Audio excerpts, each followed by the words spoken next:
proof of life. I'm here. Here today is out on the California coast where the weather is like 65 and breezy and sunny and absolutely fucking perfect. I'm still recovering from the concert last night. It was 3+ straight hours of dancing, but I mean, 100% worth it. We had a fantastic time. It was very interesting to me that when he sang Not Like Us, all of the phrases that are cited in Drake's complaint, the big ones, Kendrick didn't say. He let us say them. So I thought that was actually pretty smart. But it was a phenomenal show. If you have the chance to go, definitely go. It was, I mean, I didn't know all of the SZA songs. My kid did, but I didn't.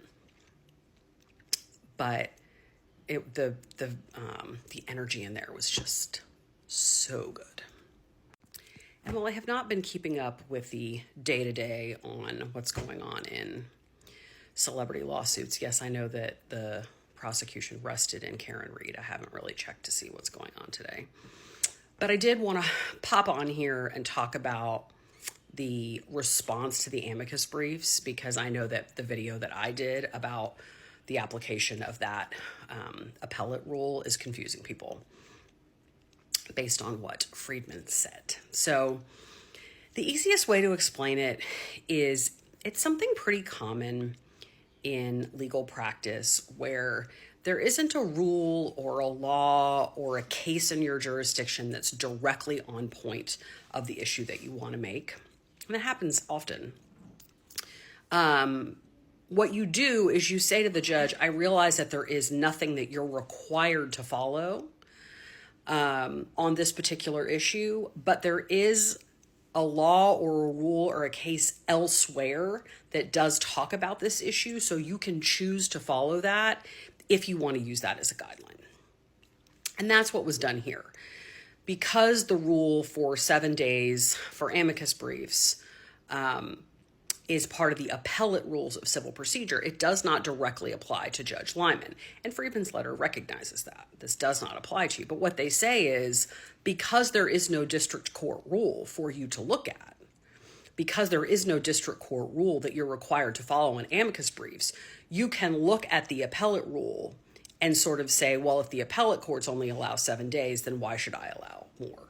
So it's up to the judge's discretion, but it's basically saying there's no direct authority that you're required to follow on this, but here's some stuff that's out there, and you can use it if you want.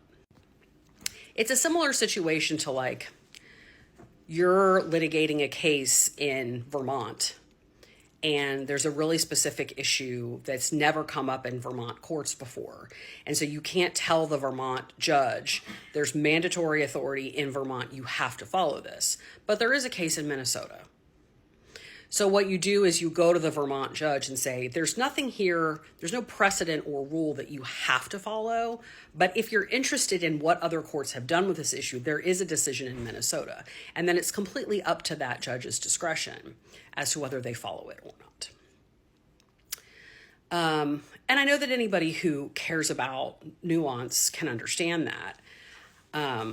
But I think what frustrates me about why people got so wrapped around the axle in the first place about the 7 days is because everybody wants there to be a quick and easy. Oh, it was not within 7 days. It was on the 8th day, and therefore it's denied. And I think that I have helped a lot of people understand that the law doesn't really work that way. It's a lot more complicated. If they were in an appellate court, then yeah, that would have been a gotcha. But here, it's something the judge can look at, but doesn't have to. And it makes sense to me that Friedman would cite it because it's really the only thing out there that he can utilize to speak to the judge to say, you know, if those courts don't allow someone to do it 2 months later, why should you? But the fact has not changed that whether to accept those amicus briefs is completely within the discretion of Judge Lyman. He can say yes or he can say no, and there's really no relief for either party if he chooses to do that He hasn't violated a law. He hasn't made a bad decision. It's one of the issues that is completely within a judge's discretion. And so, as fun as it sometimes is to be like, oh, they didn't follow the rule. It's just not that simple here. It's just not.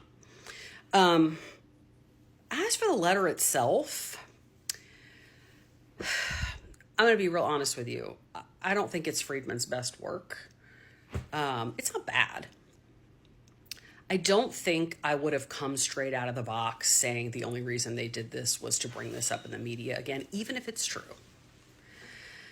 Just knowing that the judge doesn't like that finger pointing, I think I would have led with the other arguments he made, which were good arguments about, this doesn't really help because it's on such a narrow issue. And it's not the kind of thing that really should be brought up at the motion to dismiss stage. I thought that those were quite good arguments. I probably would have just ordered it differently. I would have flipped the order of the way he made the arguments. But, I recognize that is a tough decision to make in a high-profile case. It's like you want to come out of the box saying the thing that you think is going to get people's attention, which is this is all about media. This is all about, hurting people in the press.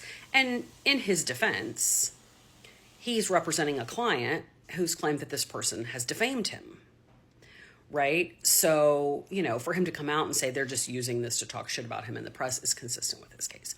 It's just my personal preference.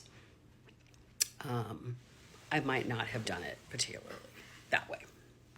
It's also just a really tricky matter to try to tell a judge, you don't need this. It's not relevant to the decision you have to make, because it's sort of like, well, isn't it the judge's decision to decide what's relevant, right? So that's always kind of a tricky line. I thought it was calm for Friedman, who is usually not terribly calm. And it was pretty deferential.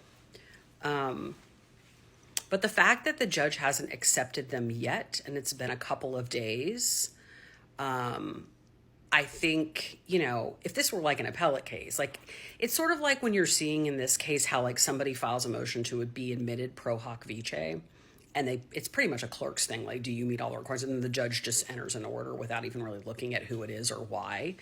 In an appeal, they would do that with an amicus brief. Like, oh, did they check, meet the requirements? Okay, let it in.